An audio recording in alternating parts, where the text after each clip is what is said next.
Olá, boa noite, seja bem-vindo, seja bem-vinda. Nordeste News começando a edição desta terça-feira.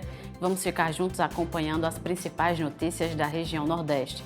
Confira agora os destaques de hoje. Polícia prende suspeitos de produzir, armazenar e vender imagens de abuso sexual infanto-juvenil em Maceió. Mulher é presa com quase 48 quilos de drogas em casa, usada como laboratório de entorpecentes em Imperatriz. E mais, Ministério Público da Paraíba entra com ação na Justiça por danos ambientais na bacia do Rio Jaguaribe. O Nordeste News está no ar.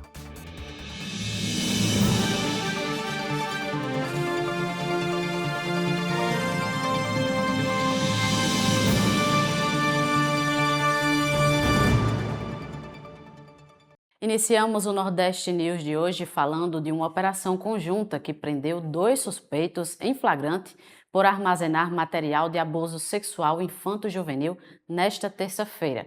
Equipamentos eletrônicos foram apreendidos.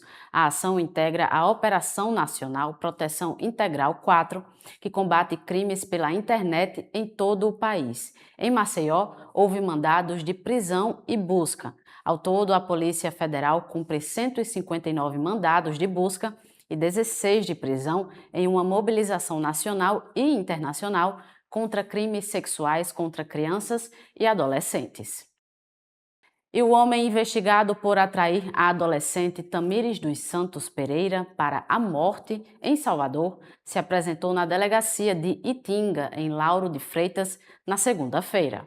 A vítima tinha 14 anos e foi encontrada morta em 19 de março em um matagal no bairro de Caçangue, em Salvador. Tamires era moradora do Jardim das Margaridas e desapareceu ao voltar da escola em 12 de março. As investigações apontam que ela foi atraída para uma emboscada pelo vizinho Rodrigo Faria Sena dos Santos, de 37 anos. Rodrigo foi preso no dia 20 de março e ficou 30 dias detido. Ele foi liberado após o fim do prazo da prisão temporária. Após o novo mandado de prisão, o suspeito se apresentou espontaneamente na delegacia nesta segunda-feira. Segundo o advogado de Rodrigo Faria, não há indícios de envolvimento dele no crime. A justiça, no entanto, entendeu que ele precisa ficar preso para não atrapalhar as investigações. A suspeita é de que o crime tenha sido ordenado por outro homem de dentro da cadeia. O mandante teria acreditado que a Tamires foi a responsável pela denúncia que o levou à prisão por violência doméstica contra a companheira. Uma mulher foi presa em Imperatriz durante a operação das polícias civil e militar, que apreendeu cerca de 48 quilos de drogas em uma casa monitorada por suspeita de tráfico. No local foram encontrados cocaína, crack, maconha e materiais para o preparo e armazenamento dos entorpecentes. A suspeita, apontada como responsável pela manipulação da droga, foi levada à delegacia e o caso segue em investigação para identificar outros envolvidos. E no interior do Maranhão, um homem de 28 anos foi preso por sequestrar o próprio filho. O Emerson da Silva Nascimento sequestrou o próprio filho. O caso aconteceu em São Pedro da Água Branca, no interior do Maranhão. O homem de 28 anos estava embriagado e pilotando uma motocicleta com a criança escondida debaixo da camisa. Sob a alegação de que iria levar o menino para passear, o suspeito iniciou uma fuga. A polícia foi acionada e prendeu o homem. Segundo a mãe da criança, o Emerson costuma ficar agressivo quando bebe e possui histórico de violência doméstica. Ele foi encaminhado à delegacia de Polícia Civil de Açailândia e a moto, celular e objetos pessoais foram apreendidos. Ele ficará à disposição da Justiça. O Ministério Público da Paraíba acionou a Justiça contra Cabedelo, João Pessoa, Sudema e Cagepa por degradação ambiental no Rio Jaguaribe. A ação pede medidas urgentes como a fiscalização e plano de recuperação sob pena de multa, além de indenização por dano moral coletivo devido aos impactos ambientais contínuos. E ainda na Paraíba, a Justiça Federal condenou 7 pessoas por fraudes em licitações e obras no SESI. 7 pessoas foram condenadas por participação em um esquema de fraudes em licitações e contratos de obras do Serviço Social da Indústria, o SESI Paraíba.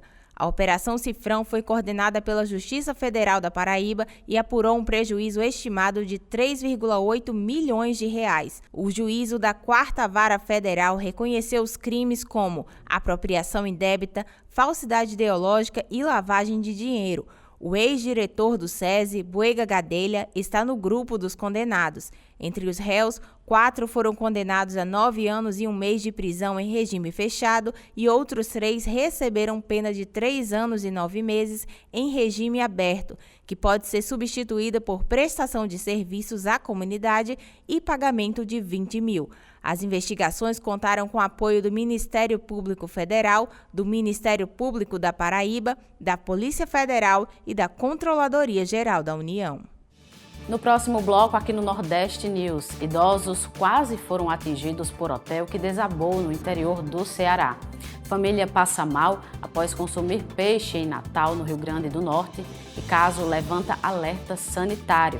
E ainda, para-atleta denuncia a agressão após ser xingado de aleijado por motorista de ônibus. O Nordeste News volta já, não saia daí.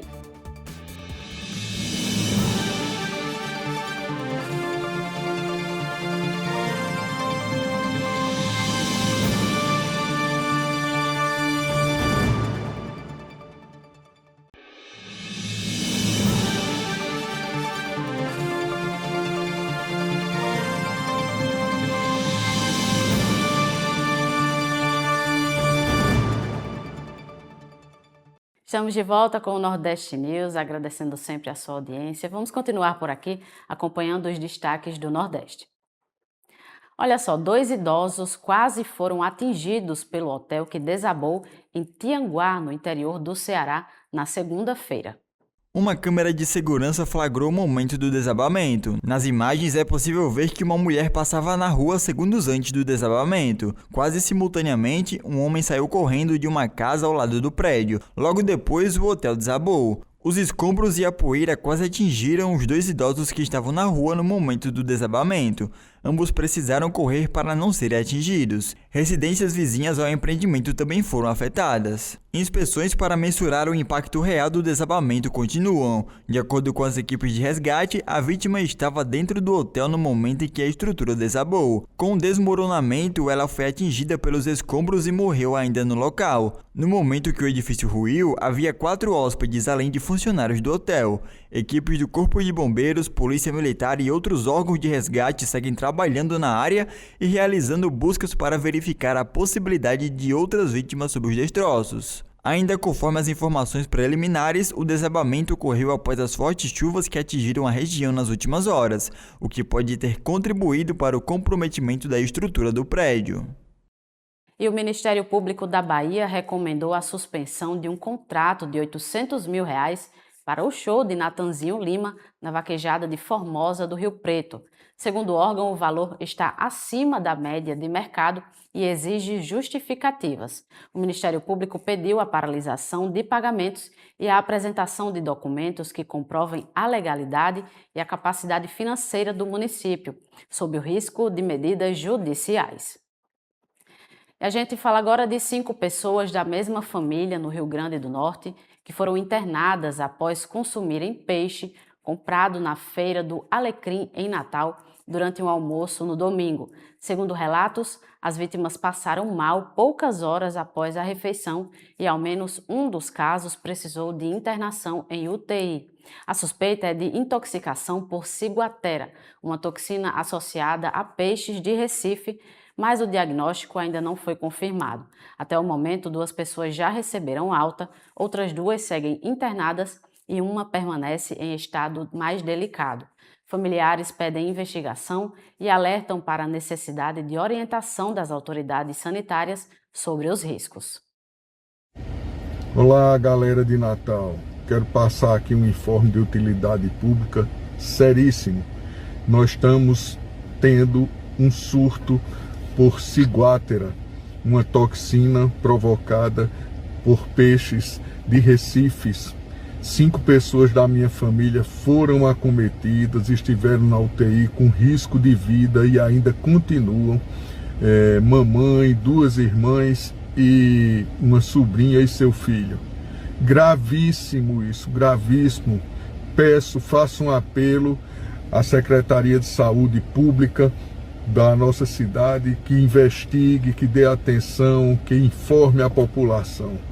Por favor, procurem informação na internet sobre isso. Gravíssimo, gravíssimo. A Igreja de Nossa Senhora de Boa Viagem, em Estância, foi tombada como patrimônio imaterial pelo Estado após a decisão da Justiça que determinou sua desmontagem devido ao avanço do mar. Com mais de 400 anos, o local foi reconhecido pelo seu valor cultural, histórico e religioso. O tombamento prevê ações de preservação e envolvimento da comunidade, mas ainda não se sabe se a medida altera a decisão judicial de realocar a igreja. E no Recife, um paraatleta sofreu discriminação e agressão de um motorista de ônibus. Nivalmir Cardoso de Faria Júnior é paraatleta e sofreu discriminação de um motorista de ônibus em Boa Viagem, no Recife. O atleta voltava de um campeonato quando foi xingado com ofensas discriminatórias e agredido com tapas pelo condutor do transporte coletivo. O passageiro usa uma cadeira de rodas para se locomover e solicitou o elevador para pessoas com deficiência. O motorista reclamou de ter que operar o elevador, desencadeando o conflito. O amigo do passageiro filmou parte do ocorrido. Após a situação, Nivalmir decidiu não embarcar e fez uma reclamação para um fiscal no Grande Recife. Depois registrou um boletim de ocorrência em Campo Grande, na Zona Norte. A ocorrência foi registrada como injúria, vias de fato e dano e reparação. A empresa Borborema informou que abriu uma apuração interna e a Polícia Civil vai investigar o caso. Eu vou lá e vou dizer que foi você, filha. Eu vou te dar uma chance de partir. Não, vai-se embora, vou com você mais não, vai-se embora. Filma mesmo esse bicho. Filma. Qual que é a tua comissão aí dentro? Venha tomar. Vem tomar.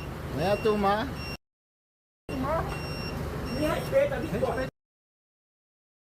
Isso também. É, viado. Chega lá, vou passar. Isso também. Vai lá passar. Vai lá passar. E um estudo da Universidade Federal Rural de Pernambuco aponta que tubarões-tigre passaram a permanecer mais tempo em Fernando de Noronha, ficando na região por até 2 anos. A mudança pode estar ligada à segurança do local. A pesquisa também indica aumento da espécie e diferenças de comportamento entre machos e fêmeas, sem confirmar a residência fixa dos animais.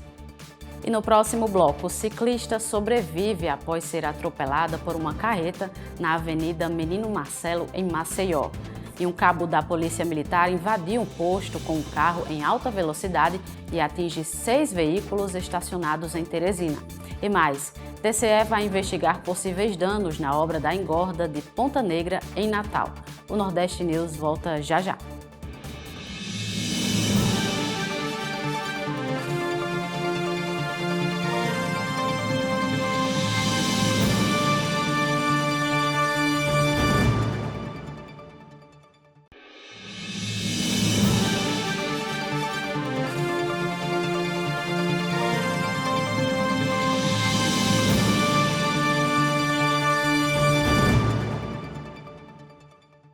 Nordeste News está de volta, muito obrigada pela sua companhia nesta terça-feira.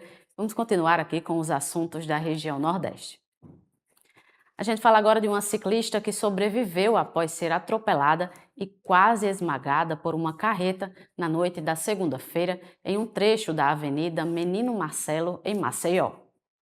A cena foi registrada por uma câmera de segurança. O estado de saúde da vítima não foi divulgado. Nas imagens, é possível ver o momento em que a mulher que pedalava é atingida pelo veículo, perde o controle e cai.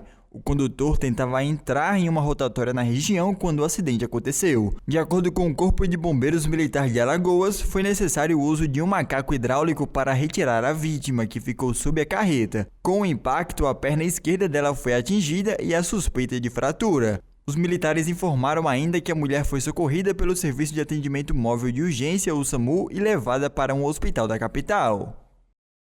E o governo do Piauí não recebeu nenhuma inscrição em um edital que buscava instituições para acolher cães e gatos vítimas de maus tratos. A seleção previa que os responsáveis garantissem alimentação, vacinação, cuidados sanitários e identificação dos animais apreendidos em operações policiais.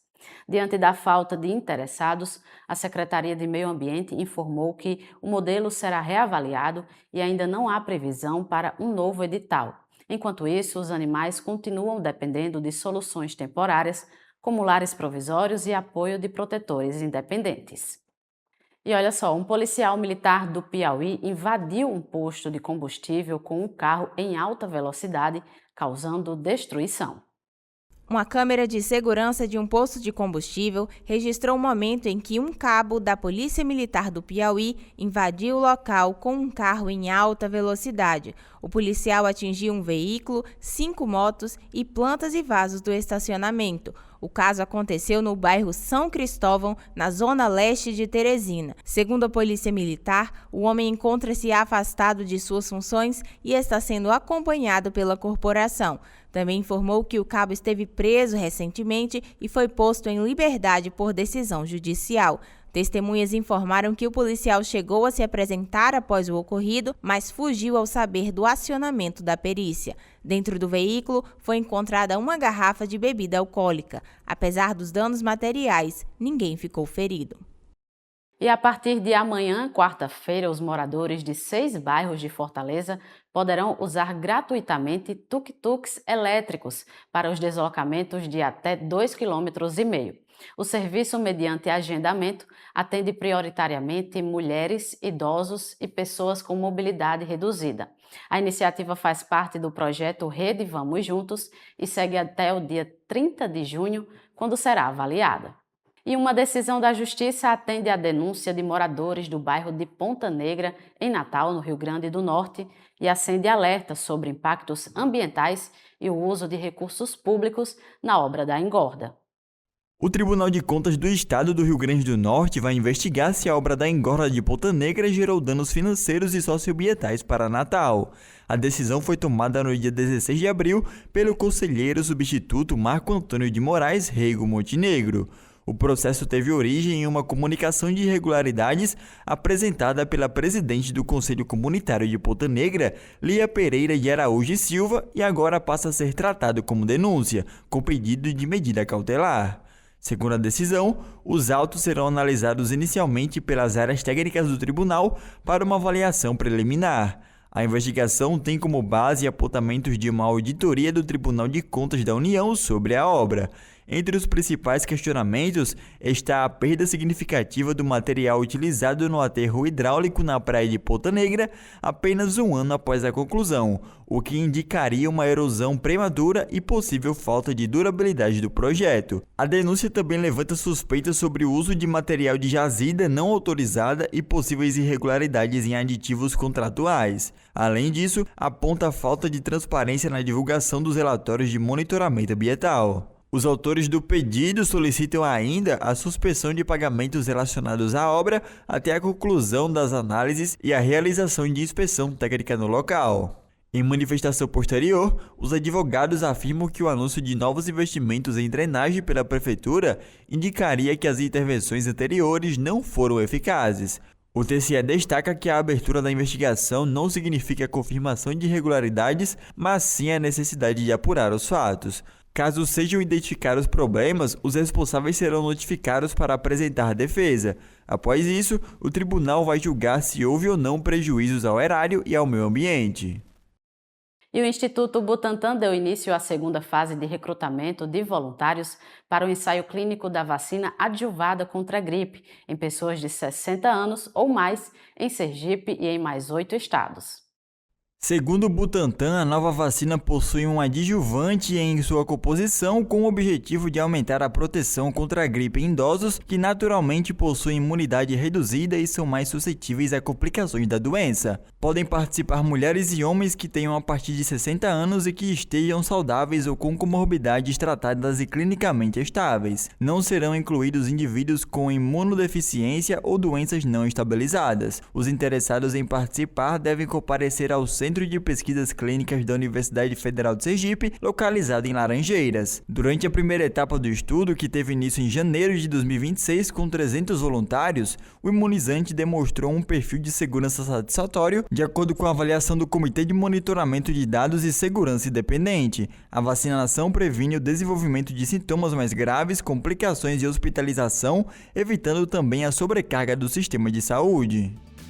E o Nordeste News de hoje vai ficando por aqui. Muito obrigada pela sua companhia e a gente se vê amanhã. Até lá!